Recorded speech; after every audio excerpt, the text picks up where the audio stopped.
So how I look at markets is I use a combination of the long-term secular trends, what things are trending over time, then the business cycle, and then liquidity.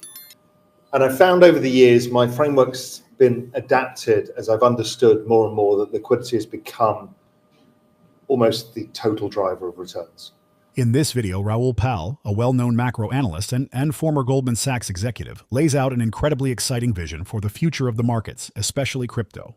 He predicts we're about to enter a period where making money could be easier than ever.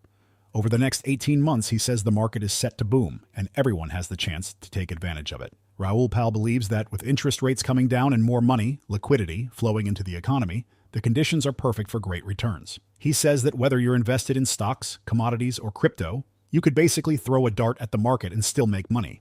He even suggests that commodities like oil and copper will keep rising, especially into 2026 as inflation kicks in later. But here's where things get really interesting. Pal thinks tech stocks and crypto will outperform everything else.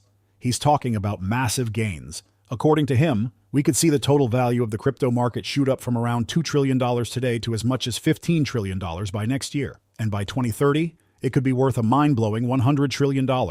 This is huge for anyone who's already in crypto or thinking about getting in. So in terms of markets, what we've got is probably 18 months of phenomenally good returns. You could throw a dartboard blindfolded and make money. So that's great. It's one of those great times where the business cycle's going up, interest rates are coming down, liquidity is coming into the market. Some of these lag, commodities will keep going up probably into 2026, mid-26, because it gets inflationary later in the cycle. So we've got a really nice period ahead of returns. Don't forget, step back, all of the noise you read, all of the stuff. Rates are at 5.5%. Headline CPI is at 2.5%. Trueflation, which I think is built on Chainlink. Yeah, that's right. Is at 1%. Right? Rates are 300 basis points too high. They're going to come down a lot. Everyone's going to feel a lot better. Spending's going to come back. Corporate earnings rise. Everyone's going to feel great. So how I look at markets is I use a combination of the long-term secular trends, what things are trending over time, then the business cycle, and then liquidity.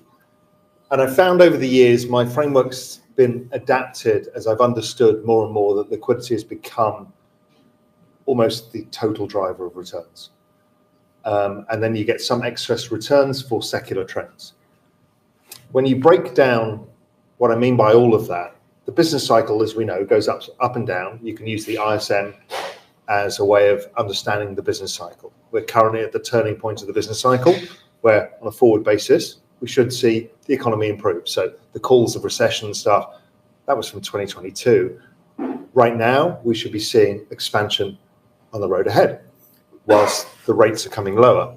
What I found in my work over the years is I uncovered something that I refer to as the everything code, and which is a bit of a kind of hubristic title, but it was really shocked me. I think I was one of the first people in the world to find that what had happened back in 2008 was we had a global debt reset. As opposed to a debt jubilee where you don't pay any of the debts back, you had an interest rate jubilee.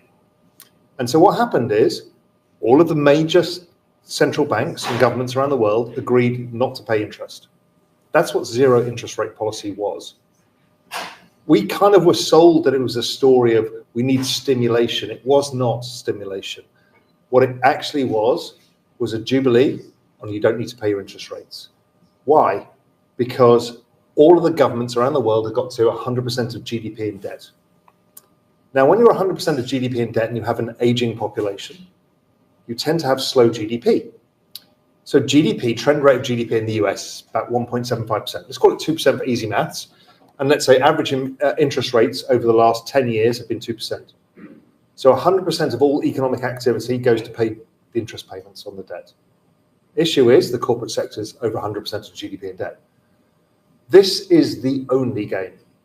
Everything else is irrelevant. Every single asset class, every single economy, every single central bank is all highly correlated based on this debt cycle. Why this debt cycle? Well, back in 2008, everybody reset their interest rates to zero and then restructured their debts maturities at all government level from 3 to 5 years. So you've got a 4-year cycle, and it's perfect.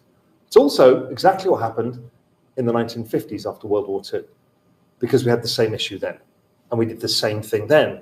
And as opposed to zero interest rates, what we used then was yield curve control. But what they're doing is every time the debts come due, which is this year and next year, we've got 10 or 11 trillion in the US alone of debt to roll over. They print money in the form of liquidity. It's not just the balance sheets. Every aspect of liquidity you can find in the system, they understand the game. They all do it together. And they're doing it now. So liquidity is the driver. So when you start adjusting markets, this is the magical thing. Once you adjust the S&P 500 by Fed net liquidity, the largest measure of liquidity in the US, the S&P 500 has gone nowhere since 2008, 9, because it fell in 2008. It's gone nowhere, almost zero returns in real terms. Gold, same. Real estate is different because you use leverage, but if you would use unlevered real estate, it's gone nowhere.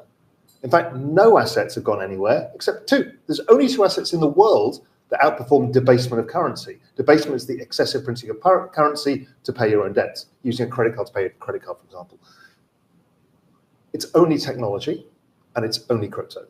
According to Pal, after multiple rate cut announcements from the Federal Reserve and other central banks is what he describes as more cowbell.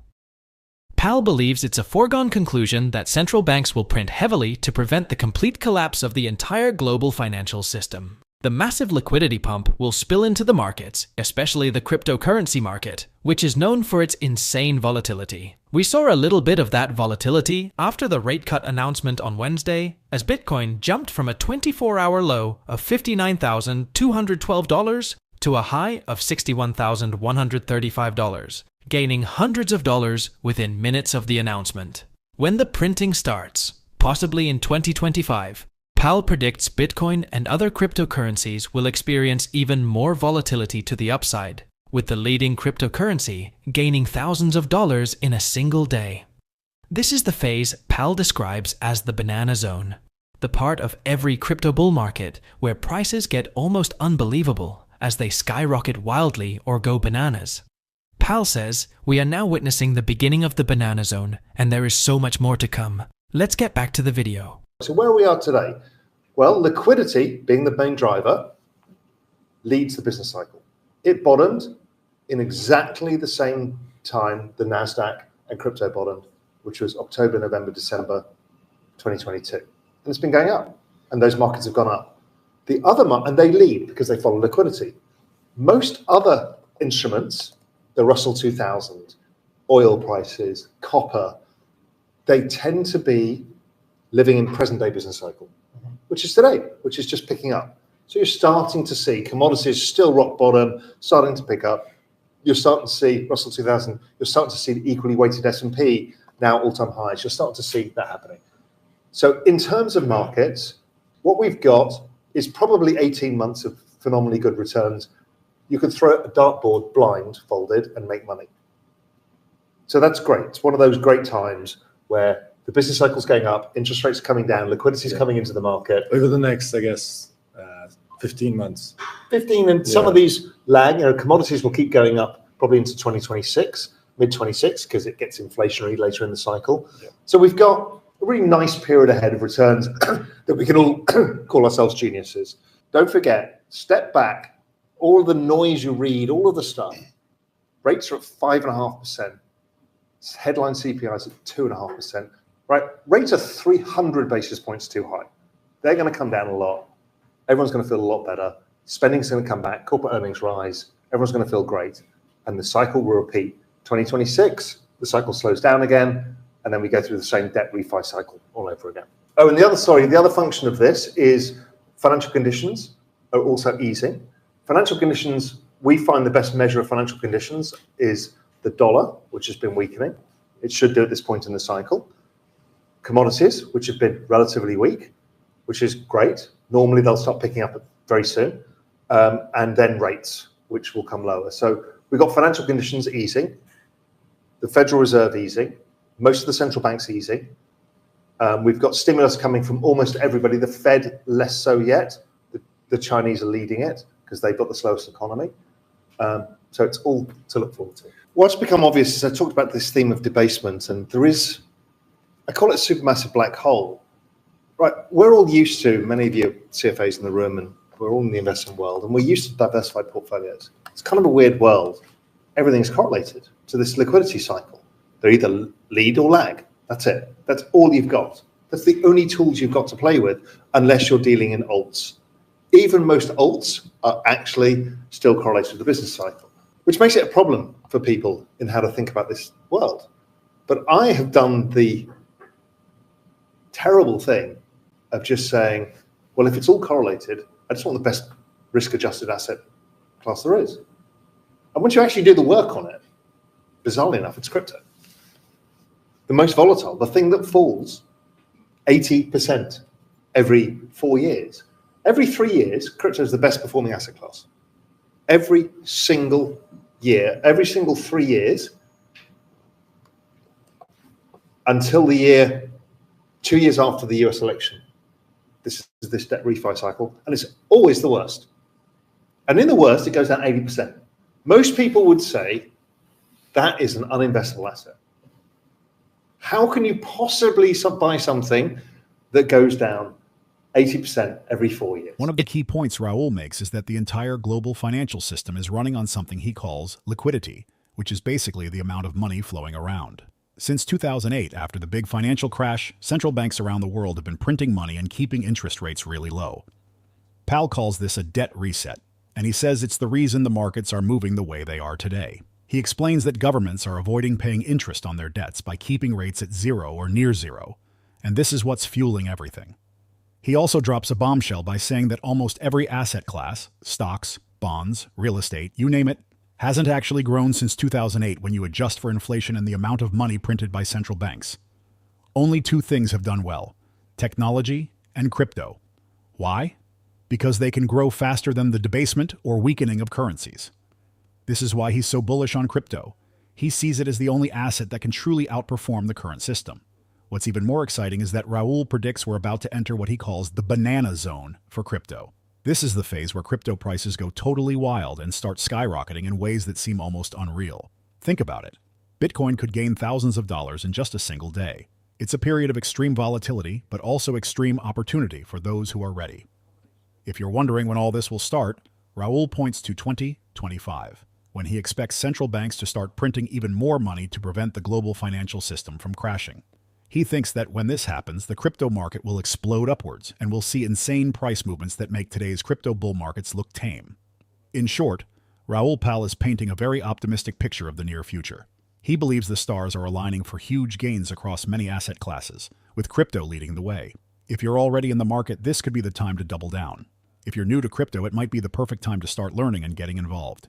If you found this information helpful or exciting, don't forget to give this video a thumbs up. And if you want to stay updated on everything happening in the world of crypto and beyond, make sure to subscribe to the channel and hit the notification bell so you don't miss any of our upcoming videos.